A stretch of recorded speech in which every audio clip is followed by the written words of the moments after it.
এই বইটা দেখলে কি মনে হয় যে এটা কোনো খ্রিস্টানদের বই? এক পৃষ্ঠা মক্কা মুকাররমার ছবি, আর এক পৃষ্ঠা মদিনা মুনাওয়ারার ছবি। বইটার নাম দেখুন তো দেখি, এই বইটা দেখলে কি মনে হয় যে এটা কোনো খ্রিস্টানদের বই? বইটার নাম হলো আন-নূরুল কুরআন, কুরআনের আলো। ঠিক এটা হলো বাইবেল। এই বাইবেলটার একটা অংশ, এটার উপরে লেবেল লাগিয়ে দেওয়া হয়েছে ইনজিল।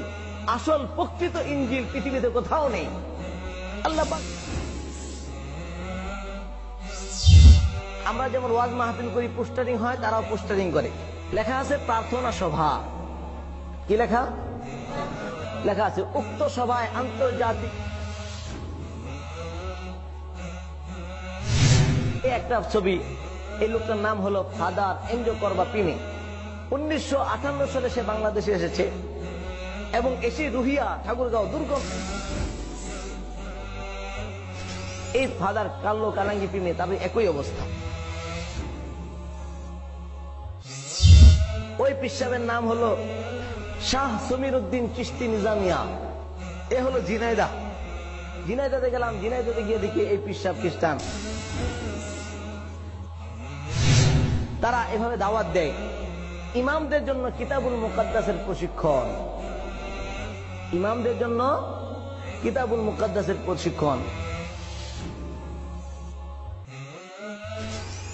এই বইটা দেখলে কেউ কি বলবে যে এটা কোনো খ্রিস্টানদের বই? বইটার নাম হযরত মুহাম্মদ সাল্লাল্লাহু আলাইহি ওয়াসাল্লাম এবং ইসলাম। বলবে কেউ লেখক? বাংলাদেশে খ্রিস্টান মিশনারিদের অপতৎপরতা ও আমাদের করণীয়। বাংলাদেশে মানুষদেরকে খ্রিস্টান বানানোর জন্য বিভিন্ন সময় বিভিন্ন কৌশল অবলম্বন করে। কখনো তারা অর্থের লোভ দেখিয়ে মানুষকে খ্রিস্টান বানায়, কখনো আবার কুরআনে কারীমের আয়াতের অপব্যাখ্যা করে তাদেরকে খ্রিস্টান বানায়, কখনো আবার তারা বিভিন্ন কলা কৌশলে মানুষকে ধর্মান্তরিত করে। কিন্তু তারা তাদের নিজস্ব ধর্মীয় গ্রন্থ বাইবেল থেকে, প্রচলিত ইনজিল থেকে তাদের ধর্ম যে সত্য এ কথা প্রমাণিত করতে পারে না। তারা কিভাবে মানুষকে গোমরাহ করে, আমি কিছু কারগুজারি, কিছু বাস্তব প্রেক্ষাপট এবং বাংলাদেশের বাস্তব কিছু অবস্থা আপনাদের সামনে তুলে ধরতে চাই। আমরা 2008 সালের দিকে আমাদের যাওয়া হয়, 8-9 এর ভিতরে লালমনিরহাট জেলা, আদিতমারি থানা, দুর্গাপুর ইউনিয়ন, গুবদা গ্রাম। ওখানে গিয়ে দেখি আমরা মসজিদের ইমাম সাহেব খ্রিস্টান। মিম্বারে বসে খ্রিস্ট ধর্মের দাওয়াত দেয়, বলে ঈসা আলাইহিস সালাতু ওয়াস সালাম তো আসবেন, আসলে তো তাকে মানতেই হবে। যাকে মানতে হবে এত পরে কেন, এখন থেকেই মানা শুরু করি। আসমানের উপরের নবী উত্তম না মাটির নিচের নবী উত্তম? জিন্দা নবী উত্তম না মুর্দা নবী উত্তম? এইভাবে তারা মানুষকে খ্রিস্টান বানায়। তাদের লেবাস পোশাক হলো ইসলামী লেবাস। দাড়ি আছে, মাথায় টুপি আছে, পাঞ্জাবি আছে, সবকিছু আছে। খ্রিস্টানদের একটা গ্রুপ আছে, আল হানিফ কল্যাণ ট্রাস্ট অব বাংলাদেশ। নামটাও ইসলামী নাম। এটা হলো মূলত তাদের ধোঁকা।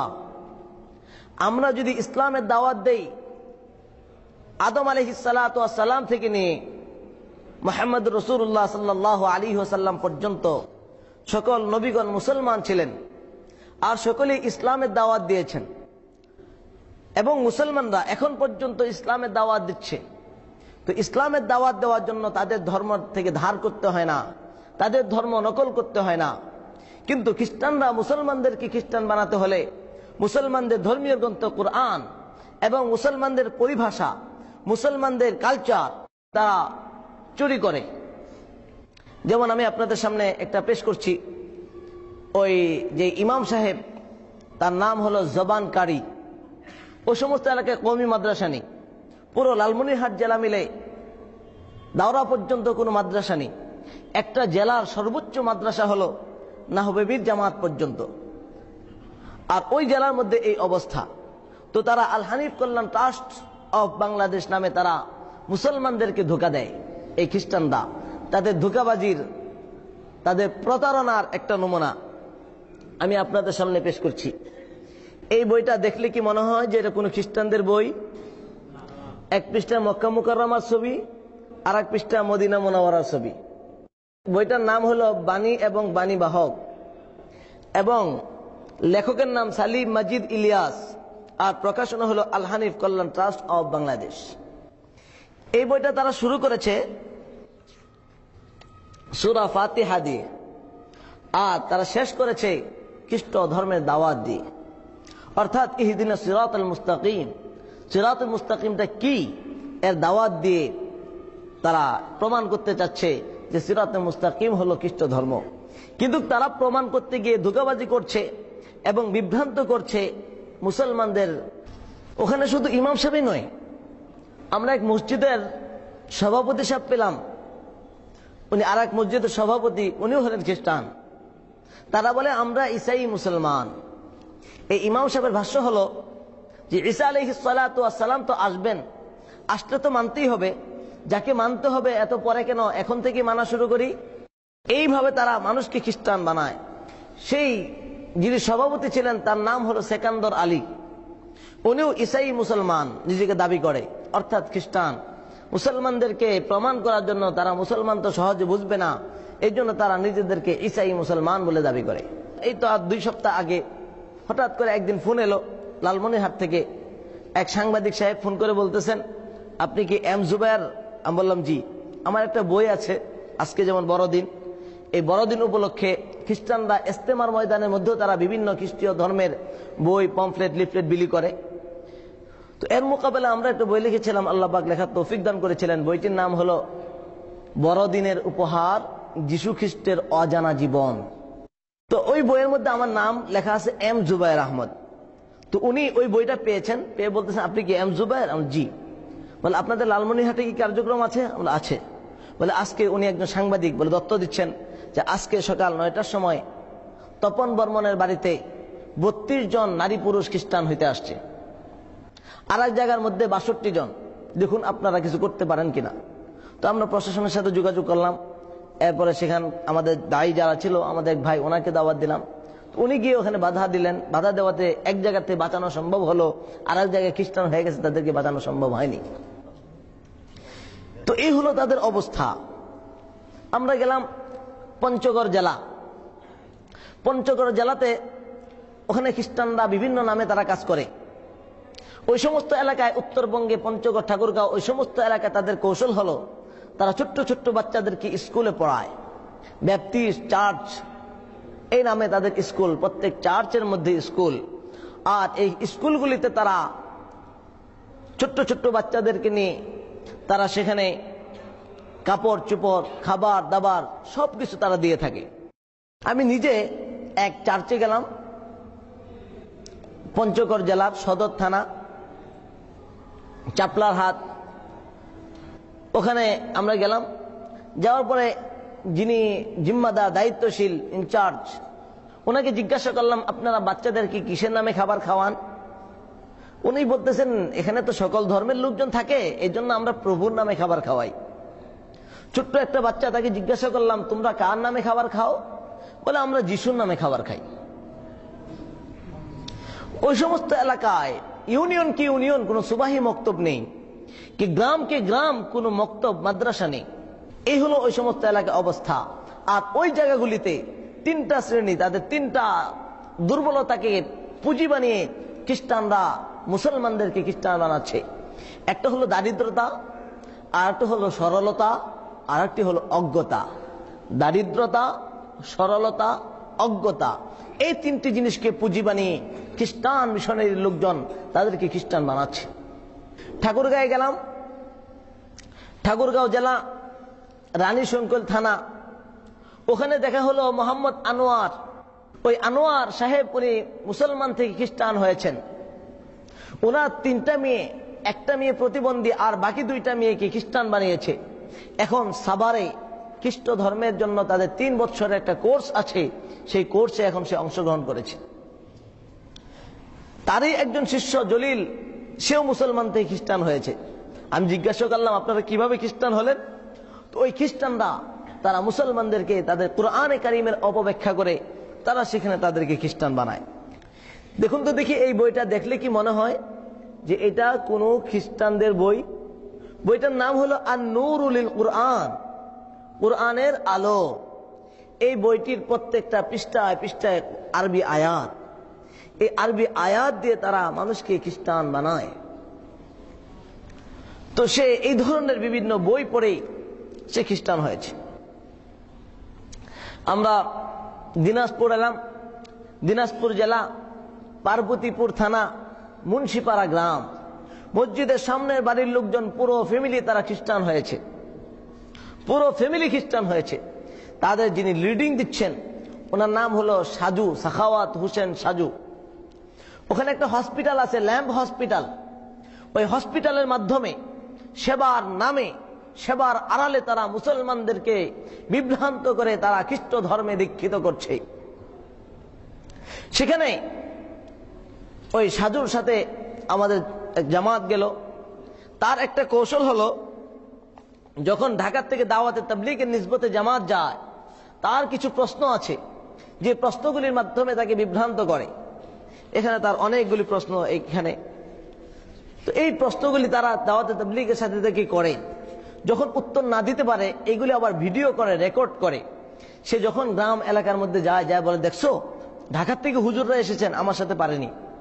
এখন ঢাকার থেকে কোন মার্কার কোন ধরনের হুজুর এসেছেন এটা কিন্তু মানুষ জানে না। তো আমরা একবার গেলাম খবর পেয়ে ঢাকা থেকে। যাওয়ার পরে এলাকার লোকজন বলতেছে, হুজুর ওর সাথে আপনারা বসিয়েন না, কোনো হুজুর তার সাথে পারে না, তার খুব যুক্তি, কোরআনে কারিম দিয়ে সে যুক্তি দিয়ে মানুষকে বিভ্রান্ত করে। তা আমি বললাম ঠিক আছে, আরেকবার তো বসা যেতে পারে। তো রাত্রেবেলা সে সময় দিল। আসার পরে সে বলতেছে, আসছে তার অনেকগুলি বই পুস্তক নিয়ে আসছে। আমি তাকে জিজ্ঞাসা করলাম, আপনি খ্রিস্টান ধর্ম গ্রহণ করলেন কেন? বলে খ্রিস্টান ধর্মটা সত্য ধর্ম। আমি বললাম আপনি আপনার ধর্মীয় গ্রন্থ কি? বলে ইনজিল শরীফ। যে আপনার ধর্মীয় গ্রন্থ থেকে কি আপনি প্রমাণিত করতে পারবেন আপনার ধর্মটা সত্য ধর্ম? সে বলছে পারবো। আমি জিজ্ঞাসা করলাম আপনার ধর্মীয় গ্রন্থ কি? বলে ইনজিল। আমি বললাম কোন ইনজিল? বলে কোন ইনজিল? মানে ইনজিল তো একটাই, যেটা আসমান থেকে নবীর উপর আসছে। তখন আমার সামনে আরো 2টা ইনজিল ছিল। এরা দুনিয়ার সবচেয়ে বড় ধোঁকাবাজ। এই দেখুন 2টা ইনজিল, এই 3টা ইনজিল মোট। এই 3টা ইনজিলের মধ্যে আসমান এবং জমিনের মধ্যে যেমন পার্থক্য, এই ইনজিলগুলি এর থেকে বেশি পার্থক্য। দেখুন এই ইনজিলটার মধ্যে শুরু করেছে, এখানে আছে 27টা অধ্যায়, 27টা অধ্যায় এখানে আছে। আর এই ইনজিলের মধ্যে অধ্যায় আছে মাত্র 4টি। কথায় 27টি আর কথায় 4টি। এটা তো শুরু হয়েছে মথি দ্বারা, আর এটা কিন্তু শুরু হয়েছে আল মসিহ দ্বারা। কোনো ভাব কোনো কিছুর সাথে প্রমাণিত হয় না। তখন আমি তাকে জিজ্ঞাসা করলাম, এই 3 ইনজিলের কোন ইনজিলটা আপনি মানেন? এখন সে খুব চিন্তিত হলো। কিছুক্ষণ চিন্তা ভাবনা করে বলতেছে যে আমি এই ইনজিলটা মানি। আমি বললাম তাহলে আপনি এই 2 ইনজিল মানেন না কেন? আপনি পুরো পৃথিবীতে যান, শুধু বাংলাদেশ নয়, আমি চ্যালেঞ্জ দিয়ে বলতে পারি আপনি পুরো পৃথিবীতে যান, কোথাও আপনি কোরআনে কারিম 2 রকম পাবেন না। আপনি আমেরিকায় যান, আফ্রিকায় যান, লন্ডনে যান, পাকিস্তানে যান, হিন্দুস্তানে যান, প্রত্যেকটি কোরআন শরীফ শুরু হয়েছে সূরা ফাতিহা দিয়ে, শেষ হয়েছে সূরা নাস দিয়ে, এবং একটা জের জবরের পরিবর্তন দেখাতে পারবেন না। আর আমি আপনার সামনে 3টা ইনজিল পেশ করলাম, একটা আর একটার সাথে কোনো সম্পর্ক নেই। তখন সে বলতেছে আচ্ছা এই 2টা মানি না। আমি বললাম কেন মানেন না? বলে এগুলি খ্রিস্টানরা ভুল অনুবাদ করেছে টাকা পেয়ে। ঠিক আছে, যদি ওইটা খ্রিস্টানরা, তাহলে এটা মানেন কোনটা? বলে এইটা মানি। আমি বললাম দেখুন এটাও কিন্তু ইনজিল না। সে বলছে না ইনজিল, যেটা আসমান থেকে যেটা আসছে এটাই ওইটা। তখন আমি তাকে জিজ্ঞাসা করলাম, ভাই বলুন তো দেখি, বাইবেল নামে কোন কিতাব আল্লাহ আসমান থেকে কোন নবীর উপর পাঠিয়েছেন? আপনাদের বিশ্বাস কি বাইবেল নামে কোন কিতাব আল্লাহ কোন নবীর উপর পাঠিয়েছেন? পাঠাননি। তো তাকে বললাম যে ঠিক আছে আপনি বলেন বাইবেল নামে, বল না তাহলে এটা তো মুসলমানদেরকে ধোঁকা দেওয়ার জন্য খ্রিস্টানরা বাইবেলের একটা অংশ আছে যেটার নাম হলো নিউ টেস্টামেন্ট, নতুন নিয়ম, আর একটা অধ্যায় আছে ওল্ড টেস্টামেন্ট, পুরাতন নিয়ম। এই নতুন নিয়মটার উপরে আপনারা মুসলমানদেরকে ধোঁকা দেওয়ার জন্য মুসলমানদের লোগো চুরি করে আপনারা ব্যবহার করে নাম দিয়েছেন ইনজিল শরীফ। ঠিক এটা হলো বাইবেল। এই বাইবেলটার একটা অংশ, এটার উপরে লেবেল লাগিয়ে দেওয়া হয়েছে ইনজিল। আসল প্রকৃত ইনজিল পৃথিবীতে কোথাও নেই। আল্লাহ পাক সেটাকে মানসুখ করে দিয়েছেন, রহিত করে দিয়েছেন। তখন সে বলতেছে, আমি বললাম ঠিক আছে আপনার এই কালাম নিয়ে, এই কিতাব নিয়ে আপনার সাথে আমার কথা হবে। বললাম দেখুন তো খ্রিস্টানদের লোগো কি? খ্রিস্টানদের লোগো হলো ক্রুশ, তাই না? তো আমি তাকে বললাম দেখুন, আর এই লোগোটা কাদের? মুসলমানদের মসজিদের লোগো। দেখেন আপনাদের মসজিদে কিন্তু এই লোগো, এই সিস্টেম, তাই না? আপনাদের কিতাবের মধ্যে না ক্রুশ হওয়ার কথা, তাহলে আপনারা মুসলমানদেরকে ধোঁকা দেওয়ার জন্য এই মুসলিম লোগো চুরি করলেন কেন? এখন সে কোনো কথা বলতে পারে না। তখন আমি তাকে দ্বিতীয় প্রশ্ন, আচ্ছা আপনি বলেছেন ওই দুইটার মধ্যে অনুবাদের ভুল আছে, এটার মধ্যে যে অনুবাদের ভুল নেই এর প্রমাণ কি? দেখুন এখানে অনুবাদ লেখা আছে বাংলা অনুবাদ। অনুবাদটা কে করলো? কোনো ভালো মানুষ না চোর না ডাকাত? কে করলো? আমাদের কোরআন, যে কোনো অনুবাদক থাকুক, কোরআনের অনুবাদক যিনি থাকবেন তার নাম, তার অ্যাড্রেস, সে কোথা থেকে পড়াশোনা করেছে, তার টাইটেল কি, সবকিছু কিন্তু লেখা থাকে, যাতে মানুষ বুঝতে পারে তার অনুবাদটা কতটুকু সঠিক আর বেঠিক। তাহলে বোঝা গেলে এটার মধ্যে ভুল থাকতে পারে। 3 নাম্বার, আচ্ছা বলুন তো দেখি, আমি তাকে সাধুকে জিজ্ঞাসা করলাম, বলুন তো দেখি আল্লাহর কালামের মধ্যে কি পরিবর্তন সংস্করণ হইতে পারে? বলে না। আপনারা কি বলেন, আল্লাহর কথার মধ্যে পরিবর্তন সংস্করণ হইতে পারে? আমি তাকে বললাম দেখুন এখানে কি লেখা আছে। লেখা আছে দ্বিতীয় সংস্করণ। আচ্ছা সংস্কার কাকে বলে? এই মসজিদটা আগে টিনের ছিল, এরপর আপনার বিল্ডিং করছেন, আপনি বিদেশে চলে গেছিলেন, হঠাৎ করে আসছেন, হুজুরের সাথে দেখা হলো, এবার হুজুরকে জিজ্ঞাসা করতেন, হুজুর এই মসজিদে কি আপনি সংস্কার করে ফেলেছেন? অর্থাৎ আগে টিনের ছিল, এখন কি বিল্ডিং করেছেন, অর্থাৎ কিছু বাদ দিয়েছেন আর নতুন কিছু অ্যাড করেছেন। ঠিক আপনারা এই কিতাবটা দ্বিতীয় সংস্করণ, অর্থাৎ আগেও একবার আপনারা কিছু বাদ দিয়েছেন, আবার কিছু সংযোগ করেছেন, এরপরে দ্বিতীয়বারও আপনারা কিছু বাদ দিয়ে কিছু সংস্করণ করেছেন। তাদের বাইবেল ক্যারি বাইবেলের ভূমিকার মধ্যে আছে যে এই বাইবেল, এটাকে বহুবার সংস্করণ করা হয়েছে। 2 বাংলার গবেষকগণ এই ব্যাপারে ঐক্যমত যে এটাকে আরো কয়েকবার সংস্করণের প্রয়োজন আছে। অর্থাৎ তাদের ধর্মীয় গ্রন্থ শুরুই হলো সন্দেহ দিয়ে, আর কোরআন শুরুই হয়েছে আলিফ লাম মিম যালিকাল কিতাবু লা রাইবা ফীহ, এই কিতাবের মধ্যে কোনো সন্দেহ নাই। তাহলে কোরআন শুরু হয়েছে সন্দেহ মুক্ত হয়ে এবং সন্দেহ মুক্তর ঘোষণা দিয়ে, আর তাদের বাইবেল শুরুই হয়েছে সন্দেহ যুক্ত হয়ে এবং সন্দেহ নিয়ে। এরপর আমি তাকে প্রশ্ন করলাম, আচ্ছা বলুন তো মুহাম্মদ রাসূলুল্লাহ সাল্লাল্লাহু আলাইহি ওয়াসাল্লামের জীবনী, এটা কি আল্লাহর কালাম হইতে পারে? সে বলল না। আপনারা কি বলেন, কালাম হইতে পারে? ঠিক ঈসা নবীর জীবনী, এটা কি আল্লাহর কালাম হইতে পারে? আমি ওই সাধুকে জিজ্ঞাসা করলাম, তাহলে আপনি বলুন। তখন সে বলতেছে, না কোন ব্যক্তি ঈসা নবীর জীবনী তো আর আল্লাহ কালাম হইতে পারে না, কারণ জীবনীটা অন্যরা লেখে। আমি বললাম এবার তাহলে পড়ুন। সূচিপত্রের শুরুতে লেখা আছে হযরত ঈসা মসিহের জীবনী। আর আপনি একটু আগে বলেছিলেন ঈসা মসিহের জীবনী কি হইতে পারে না? আল্লাহর কালাম হইতে পারে না। অতএব আপনার কথা অনুযায়ী এটা কি নয়? আল্লাহর কালাম নয়। 2 নম্বর প্রশ্ন, আচ্ছা বলুন তো দেখি কোন ব্যক্তির লেখা চিঠি আল্লাহর কালাম হতে পারে? তখন সে বলছে না, কোন ব্যক্তির লেখা চিঠি আল্লাহর কালাম হতে পারে না। তাহলে এবার আসুন, এখানে 27টা অধ্যায় আছে, 27টার মধ্যে 14টা হলো সেন্ট পলের লেখা চিঠি। পল নামক একজন ব্যক্তি, যিনি ঈসা নবীকে দেখেননি, এমন একজন ব্যক্তি বিভিন্ন গোত্রের কাছে চিঠি লিখেছে, সেই চিঠিগুলি এটার মধ্যে সংযোজন হয়েছে। বলুন তো এই মানুষের লেখা চিঠি আল্লাহর কালাম হতে পারে? তো তাকে বললাম, তো আমি বললাম একটু আগেই তো আপনি বলেছেন মানুষের লেখা চিঠি আল্লাহর কালাম হতে পারে না, অতএব আপনার কথা অনুযায়ী এটা আল্লাহর কালাম না। এরপরে তাকে আমি জিজ্ঞাসা করলাম, আচ্ছা বলুন তো, যদি প্রভুর কথা মিথ্যা হইতে পারে? বলে না।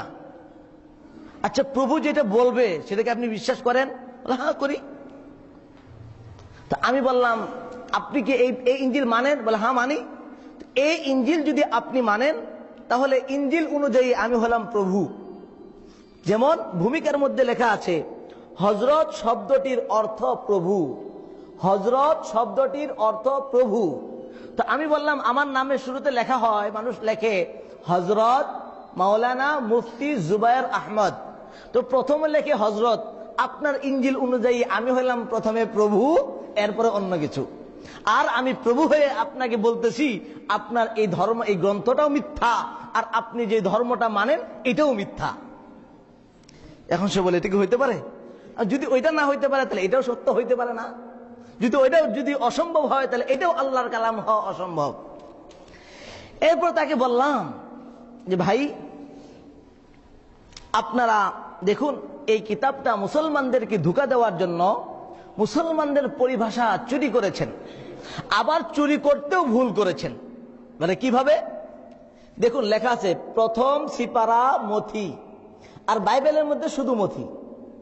তো এই প্রথম সিপারাটা তারা কি করলো? অ্যাড করলো। আবার অ্যাড করলো প্রথম সিপারা কাদের? সিপারাটা কাদের পরিভাষা? মুসলমানদের পরিভাষা। সিপারা কাকে বলে? কুরআন শরীফের 30তম অংশকে সিহ পারা বলে। এটা হলো ফার্সি শব্দ। সিহ মানে 30 আর পারা মানে অংশ, 30তম অংশ। আপনারা কুরআন থেকে এই 30তম অংশে সিপারাকে আপনারা চুরি করে এনে বাইবেলের মধ্যে সংযোজন করলেন মুসলমানদেরকে ধোঁকা দেওয়ার জন্য। আর চুরিটাও যে করলেন সেটাও আপনারা ভুল করেছেন, কারণ 30তম পারা 30তম অংশ প্রথম হয় না, অর্থাৎ প্রথম সিপারা অর্থাৎ 30তম অংশ প্রথম 30তম অংশ হয় নাকি? এটা তাহলে এটাও আপনারা কি করেছেন? ভুল করেছেন।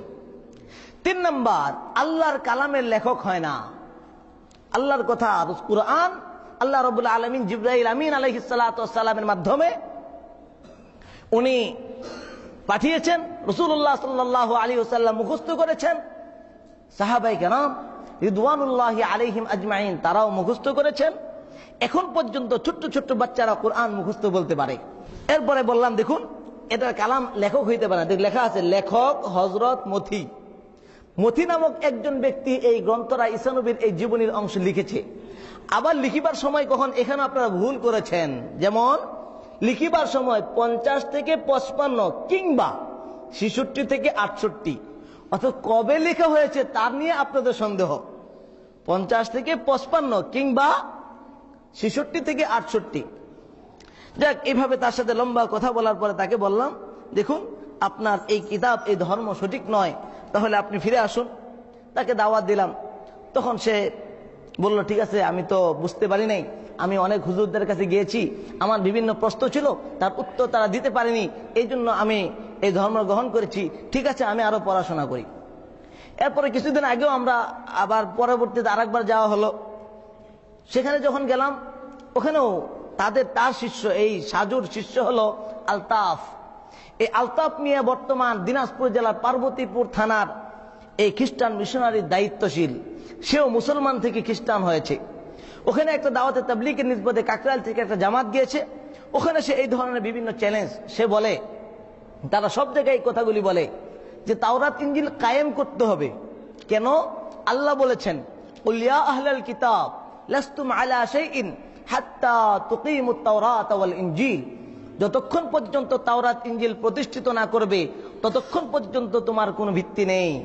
আর আল্লাহ পাক বলতেছেন যদি আমরা বলি তাওরাত বাতিল হয়ে গেছে, সঙ্গে সঙ্গে বলে লা তাবদীলা লিকালিমাতিল্লাহ, এটা তো আল্লাহর কালাম। আর আল্লাহ বলতেছেন লা তাবদীলা লিকালিমাতিল্লাহ, আল্লাহর কালাম কেউ পরিবর্তন করতে পারে না। তাহলে আল্লাহ বলছেন আল্লাহর কালাম কেউ পরিবর্তন করতে পারে না, আপনি বলতেছেন আল্লাহর কালাম পরিবর্তন হয়ে গিয়েছে। এইরকম এই আইটেমে তারা বিভিন্ন প্রশ্ন তারা করে থাকে। তখন আমি তাকে ওখান থেকে তাবলীগের সাথীদের সাথে একটা সে ডেট হয়ে গেল, বুধবার তাদের সাথে বসা হবে। তারা ঢাকায় যোগাযোগ করলো, যোগাযোগ করে ওনারা আবার আমাদের সাথে যোগাযোগ করলেন যে আপনাদের যেতে হবে। তো আমরা গেলাম। তো সাজু জানে না যে আমি গিয়েছি। তো যখন সাজু জানতে পারছে যে জুবাইর ভাই আসছে, তো আবার আমাকে ফোন দিয়েছে, জুবাইর ভাই আমি আপনার সাথে দেখা করতে আসতে যাচ্ছি। আমি বললাম আসেন। আসলে তার উদ্দেশ্য আমার সাথে দেখা করা না, তার উদ্দেশ্য হলো তার শিষ্য তাকে সহযোগিতা করা। ঠিক আছে আসেন। মসজিদে আসছে। আসার পর তাকে আমি বিভিন্ন এই ধরনের অনেক প্রশ্ন হলো, অনেক প্রশ্নের পর সে কোনো উত্তর দিতে পারে না। তাকে আমি জিজ্ঞাসা করলাম, পরে যিনি আসলো আলতাফ, তাকে বললাম আচ্ছা আপনি এই ইঞ্জিলকে বিশ্বাস করেন?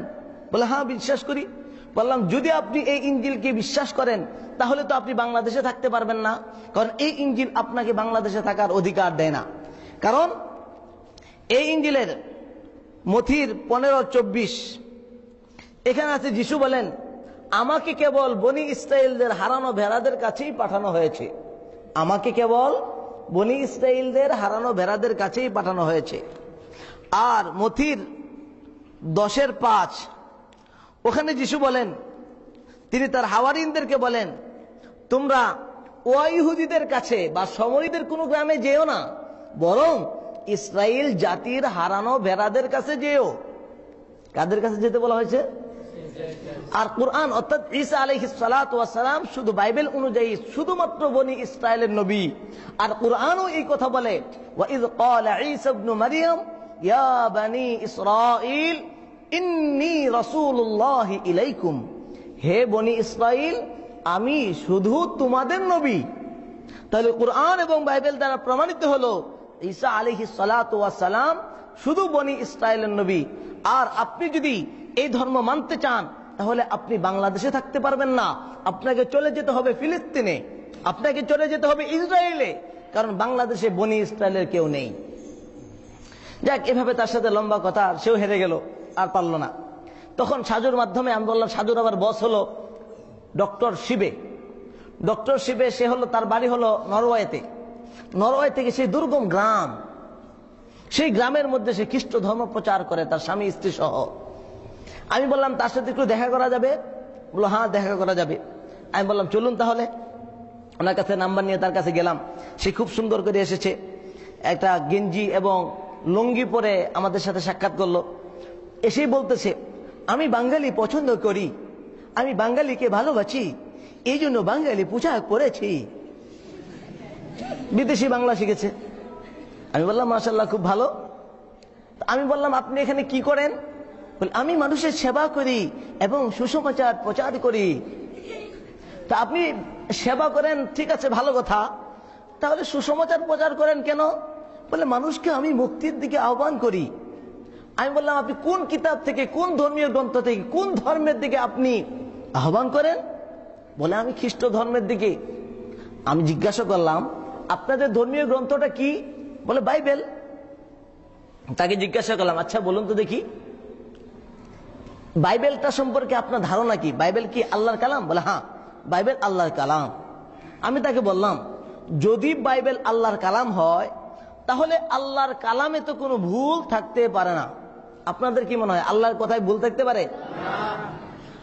আর যে কিতাবের মধ্যে ভুল থাকবে সেটা আল্লাহর কালাম হইতে পারে না। আল্লাহর কালামে ভুল থাকতে পারে না, আর যে কিতাবের মধ্যে ভুল থাকবে সেটাও আল্লাহর কালাম হতে পারে না। যাক, এরকম তার সাথে লম্বা কথা। এরকম ল্যাম হসপিটালে গেলাম, ওখানেও ওয়েটিং রুম, রিডিং রুম, ওখানেও তাদের সাথে লম্বা কথা হয়েছে, আলোচনা হয়েছে। যাক, ওইদিকে আমি আর যেতে চাই না। ওই সমস্ত এলাকায় তারা মাহফিল করে, মাহফিলের নামে তারা মানুষকে বিভ্রান্ত করে। কিভাবে? আমরা যেমন ওয়াজ মাহফিল করি, পোস্টারিং হয়, তারাও পোস্টারিং করে। লেখা আছে প্রার্থনা সভা। কি লেখা? লেখা আছে উক্ত সভায় আন্তর্জাতিক খ্যাতিসম্পন্ন বক্তাগণ প্রভুর সুসমাচার প্রচার ও রোগীদের সুস্থতার জন্য প্রার্থনা করবেন। আর এটা মাইকিং হয়, মাইকিং হয়ে তারা এভাবে মানুষদেরকে খ্রিস্টান বানায়। খ্রিস্টান ফিলোসফি তাদের পক্ষ থেকে। তাদের কৌশল হলো এরা যখন নাকি মানুষ একত্রিত হয় তারা খ্রিস্ট ধর্মে দাওয়াত দেয়, দিয়ে বলে আসুন এবার আমরা যিশুর নামে প্রার্থনা করি। এখন বলে আচ্ছা আপনাদের কারো কি যিশুর নামে প্রার্থনা করে ইতিপূর্বে রোগ মুক্তি হয়েছে? এদেরই কিছু এজেন্ট থাকে সাধারণ জনগণের মধ্যে, ওই এজেন্টগুলি হাত উঠায়, বলে হ্যাঁ হ্যাঁ আমার রোগ ভালো হয়েছে। বলে আসুন, যখন স্টেজে আসে আসার পর মাইক তাকে দেয়, সে বলে আমার টনসিল হয়েছিল, এই হয়েছিল, ওই হয়েছিল। স্থানীয় বড় বড় ডাক্তারদের নাম ধরে বলে অমুক ডাক্তারের কাছে গিয়েছিলাম ভালো হয়নি, অমুক ডাক্তারের কাছে গিয়েছিলাম ভালো হয়নি। এইভাবে তখন সাধারণ পাবলিক, ওই গ্রামের মানুষ, যেহেতু এখানে আলেম উলামাও নেই, সরল মানুষ, দরিদ্র মানুষ, এখন তারা বলে, এই তাদের কথা শুনে তারাও বলে ঠিক আছে চলুন তাহলে আমরাও কি করি, যিশু নামে প্রার্থনা করি। এবার তারা সকলে মিলে যিশুর নামে প্রার্থনা করে। এই দিনাজপুরে এক লোক, আজকে আমরা তো দিনের জন্য, ইসলামের জন্য, দাওয়াতের জন্য একটা দিন সময় বের করতে পারি না। আমাদের আকাবির আসলাফ ইতিপূর্বে যারা এসেছেন তারা দাওয়াতের জন্য জীবনকে উৎসর্গ করে দিয়েছেন। আজকে আমরা দাওয়াতের জন্য, মানুষকে জাহান্নাম থেকে বাঁচানোর জন্য আমরা দাওয়াত দিতে পারি না, ফলে আজকে আমরা মাদরু হয়েছি, তারা দাওয়াত দিয়ে খ্রিস্টান বানাচ্ছে। এই একটা ছবি, এই লোকটার নাম হলো ফাদার এনজো করবা পিমে। 1958 সালে সে বাংলাদেশে এসেছে এবং এসে রুহিয়া, ঠাকুরগাঁও দুর্গম এলাকায় রুহিয়াতে কাজ করেছে। সর্বশেষ 29 নভেম্বর 2012 দিনাজপুর জেলার বীরগঞ্জ থানার সিংড়া বনের ভিতরে মারা গিয়েছে। সেখানে সে বিশাল বড় গির্জা প্রতিষ্ঠা করেছে। ওই এলাকায় অনেক মুসলমানকে খ্রিস্টান বানিয়েছে, সাঁওতালদেরকে খ্রিস্টান বানিয়েছে, আদিবাসীদেরকে খ্রিস্টান বানিয়েছে। এই ফাদার কাল্লো কালাঙ্গি পিমে তার একই অবস্থা। এই হলো তাদের খ্রিস্টানদের ওই সমস্ত এলাকা তৎপরতা। আর একটু সামনের দিকে আসি, আমরা মানিকগঞ্জে গেলাম। মানিকগঞ্জ থেকে খবর আসলো ওখানে পীর সাহেব খ্রিস্টান। তারা বিভিন্ন সময় বিভিন্ন কৌশল অবলম্বন করে, এর মধ্যে এটাও একটা কৌশল, পীরের নামে খ্রিস্টান বানায়। আমরা মানিকগঞ্জে গেলাম, ওখানে গিয়ে দেখি এক এলাকায় কিছু মানুষ, এক পীরের মুরিদ, তারা খ্রিস্টান হয়েছে। জানতে পারলাম কিভাবে খ্রিস্টান হলো, বলে এক পীর সাহেব এখানে আসে, এরপর উনি খ্রিস্টান বানায়। আবার পরবর্তীতে পীর সাহেবের এলাকায় গেলাম, পীর সাহেবের এলাকায় যাওয়ার পর জানতে পারলাম যে এই একই গ্রামে 18 জন পীর। একই গ্রামে পীর কয়জন? মসজিদে মুসল্লি নাই একজন। আবার 18 জনের মধ্যে একজন হলো খ্রিস্টান পীর। এটাও তাদের একটা মাধ্যম। আর এক পীর সাহেবের সাথে দেখা, ওই পীর সাহেবের নাম হলো শাহ সমীর উদ্দিন চিশতি নিজামিয়া। এ হলো ঝিনাইদহ। ঝিনাইদহে গেলাম, ঝিনাইদহে গিয়ে দেখি এই পীর সাহেব খ্রিস্টান, শাহ সমীর উদ্দিন চিশতি নিজামিয়া। এই লোক দীর্ঘদিন পীর ছিলেন, এরপরে খ্রিস্টান হয়। আলহামদুলিল্লাহ, আমাদের দাওয়াতের বদৌলতে আল্লাহ পাক তাকে হেদায়েত দান করেন। তাকে বুঝানোর পর আলহামদুলিল্লাহ সে ফিরে এসেছে। তারা এভাবে দাওয়াত দেয়। ইমামদের জন্য কিতাবুল মুকাদ্দাসের প্রশিক্ষণ, ইমামদের জন্য কিতাবুল মুকাদ্দাসের প্রশিক্ষণ। আর কিতাবুল মুকাদ্দাস হলো বাইবেল। মুসলমানদেরকে ধোঁকা দেওয়ার জন্য এই খ্রিস্টানরা, তারা বাইবেলটাকে নাম দিয়েছে কিতাবুল মুকাদ্দাস। কি নাম দিয়েছে? যদি বলতেন অনুবাদ, অনুবাদও তো হয় না। যাক, ওই বিষয়ে আমি আর যাচ্ছি না। তারা যে বাটপারি করে এটা আপনারা বুঝতে পারেন। যদি বলেন বাইবেল, বাইবেল হলো সমষ্টি, এর অনুবাদ যদি আরবি করেন তাহলে হবে মজমুআ। আর তারা বলছে কিতাবুল মুকাদ্দাস, মুসলমানদেরকে ধোঁকা দেওয়ার জন্য। ওখানে বাইবেলের পরিভাষাগুলিকে ইসলামী পরিভাষা করেছে। যেমন বাইবেলের মধ্যে আছে যিশু, এখানে লিখেছে হযরত ঈসা আলাইহিস সালাম। বাইবেলে আছে আব্রাহাম, এখানে লিখেছে হযরত ইব্রাহিম। বাইবেলে আছে মথি, এখানে লিখেছে হযরত মথি। এইভাবে ইসলামী পরিভাষা ব্যবহার করে মুসলমানদেরকে ধোঁকা দেওয়ার জন্য তারা এই নামগুলি পরিভাষা ব্যবহার করে। আর ওই সমস্ত এলাকায় ইমামদেরকে তারা বিভিন্নভাবে কৌশল করে দাওয়াত দিয়ে এই প্রশিক্ষণগুলি তারা দিয়ে থাকে। আমি আরো একটা বই দেখাই আপনাদেরকে। তারা বিভিন্ন বইয়ের মাধ্যমে কিভাবে তারা মানুষকে ধোঁকা দিয়ে বিভ্রান্ত করে। দেখুন, এই বইটা দেখলে কেউ কি বলবে যে এটা কোনো খ্রিস্টানদের বই? বইটার নাম হযরত মুহাম্মদ সাল্লাল্লাহু আলাইহি ওয়াসাল্লাম এবং ইসলাম। বলবে কেউ লেখক ইমাম আব্দুল মাবুদ চৌধুরী। ইমাম সাহেবটা কেমন দেখবেন? আপনাদেরকে ইমাম সাহেব দেখিয়ে দিই। এই দেখুন ইমাম সাহেব, এটা হলো ইমাম সাহেব। বলুন তো এটা মুসলিম ইমাম না খ্রিস্টান ইমাম? আহা, তারা এইভাবে খ্রিস্টান বানায়। যাক, আমি ওইদিকে আর না যে সর্বশেষ আপনাদেরকে আর একটা খুব জরুরি একটা কারগুজারি শুনে আমি আমার আলোচনা শেষ করবো ইনশাআল্লাহ। এরকম পুরো বাংলাদেশে আপনাদের পার্বত্য চট্টগ্রাম, এখানে পার্বত্য চট্টগ্রামের লোকজন খ্রিস্টান ছিল না। 3 হিল ট্রেক্সের মানুষ তারা খ্রিস্টান ছিল না, তারা উপজাতি ছিল, তারা বিভিন্ন জাতির ছিল, হিন্দু ছিল, বৌদ্ধ ছিল। এখন আপনার পার্বত্য চট্টগ্রামে আর বৌদ্ধ নেই, হিন্দু নেই, তাদের 95% মানুষকে তারা খ্রিস্টান বানিয়েছে। আজকে আমরা যদি দাওয়াতি কাজ না করি তাহলে আমাদের এই দেশটা আমাদের থেকে, আমাদের অস্তিত্ব নিয়ে আমাদের টানাপড়া লাগবে, অস্তিত্বের প্রশ্ন আসবে যদি এটাকে আলাদা করে দেওয়া হয়। এটা দক্ষিণ সুদান আর পূর্ব তিমুর হতে আর বেশি দিন দেরি লাগবে না, যদি আমরা দায়ী না হই, যদি আমরা তাদেরকে দাওয়াত না দিই। আমি সর্বশেষ তাদের বিভ্রান্ত, তারা ধোঁকাবাজি এবং তারা কিভাবে মানুষকে বিভ্রান্ত করে, তাদের অপতৎপরতা, তার আরেকটি নমুনা বলে আমি আমার আলোচনা শেষের দিকে চলে যাব ইনশাআল্লাহ। জামালপুর জেলা, মাদারগঞ্জ থানা, তেঘুরিয়া ইউনিয়ন, কয়লাকান্দি গ্রাম, ওখান থেকে খবর আসলো যে এই এলাকায় মুসলমানদের গ্রামে খ্রিস্টানদের গির্জা গড়ে উঠেছে। খবরটা দিয়েছেন আমাদের এক বন্ধু, দেওবন্দে একসাথে পড়াশোনা করেছি, মাওলানা আমানুল্লাহ সাহেব। উনি ওখানে মেলান্দো মাদ্রাসার শেখুল হাদিস। উনি আমাকে ফোন দিয়ে বললেন যে ভাই এই এলাকার এই অবস্থা। তখন আমরা ওখানে কয়েকজন সাথী মিলে গেলাম অবস্থা দেখার জন্য। গিয়ে দেখলাম ঘটনা ঠিক। তখন আমরা হযরত মাওলানা ঢাকায় এসে হযরত মাওলানা নূর হোসেন কাসিমি সাহাব দামাত বারকাতুহুল আলিয়া হুজুরকে বললাম, হালাত মানুষ খ্রিস্টান হয়ে যাচ্ছে, এলাকায় অনেক মুসলমান খ্রিস্টান হয়ে গিয়েছে, কি করা যায়? হুজুর বললেন, আমার মাদ্রাসার আদব বিভাগের উস্তাদ ছাত্র সকলকে নিয়ে যাও, তাদেরকে গিয়ে বুঝাও, দাওয়াত দাও, হাতে ধরে পায়ে ধরে তাদেরকে ইসলামের দিকে ফিরিয়ে নিয়ে আসো। আমরা গেলাম। প্রথম দিন দাওয়াত দেওয়ার পরে আমাদের ওই দাওয়াতি যখন যাই আমরা ওলামায়ে কেরামের বিশেষ প্রোগ্রামে, তখন আমাদের কৌশল হয় জোহরের আগ পর্যন্ত প্রশিক্ষণ, জোহরের পর থেকে সকল ধর্মের লোকদেরকে দাওয়াত, হিন্দুদেরকে দাওয়াত, খ্রিস্টানদেরকে দাওয়াত, এই মুরতাদদেরকে দাওয়াত, আর মাগরিবের পরে স্থানীয় বাজারের মধ্যে ধর্মসভা। আর এই ধর্মসভার মধ্যে আপনার সকল ধর্মের লোকদেরকে তাদের বাইবেল কিতাব বুঝিয়ে, হিন্দুদের কিতাবগুলি খুলে খুলে তাদেরকে বোঝানো হয়।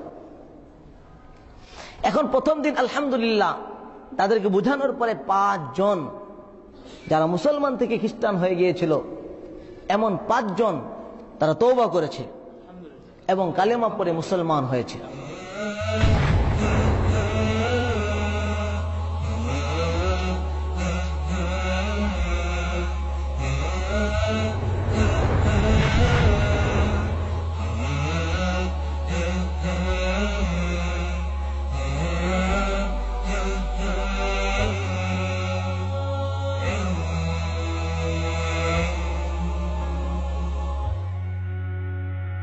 إلهي أنت